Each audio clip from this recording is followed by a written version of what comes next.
BNSS অৰ্থাৎ ভাৰতীয় নাগৰিক সুৰক্ষা সংহিতাৰ সেকশন 172 আজিৰ সেকশনটো আপোনালোকে স্কিপ নকৰিব কাৰণ অহাকালি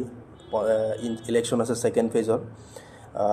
আসলতে ইলেকশনৰ লগত কোনো ৰিলেটেড নহয় সেকশনটো কিন্তু আপোনালোকে যদি সেকশনটোৰ মোটিভটো গম পায় আলটিমেটলি জড়িত হয় ইলেকশনৰ লগতো কাৰণ এই সেকশনৰ মতে যদি কোনো পুলিশ অফিচাৰে তেওঁৰ ডিউটি কৰাৰ সময়ত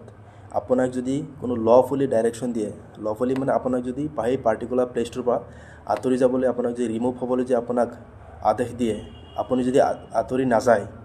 তেতিয়ালে আপোনাক এই পুলিশ অফিচাৰজনৰ হাতত হেকিনি অথৰিটি থাকে আপোনাক 24 ঘণ্টাৰ কাৰণে আটক কৰিব পাৰে অৰ্থাৎ ডিটেইন কৰিব পাৰে আৰু 24 ঘণ্টা উকলি যোৱাৰ পিছত হয়তো লোকেল মেজিস্ট্ৰেট সাহাবৰ ওচৰত প্ৰডিউস কৰিব পাৰে বা 24 ঘণ্টাৰ ভিতৰত আপোনাক ৰিলিজ দিব পাৰে গতিকে অহাকালি ইলেকশন আপোনালোকে যেটো লিগ্যাল ৰাইটস আছে হেতু পালন কৰক আৰু ভোট দি ঘৰাগুৰি হৈ যাওক কোনো ধৰণৰ যাতে ঝামেলাত আপোনালোকে নাযায় তাৰে কামনা কৰিছো থ্যাংক ইউ ভিডিওটো কেনেকুৱা লাগিল আৰু শেয়াৰ কৰিব আজি ভিডিওটো আৰু ব্যাকগ্ৰাউণ্ড মিউজিকটো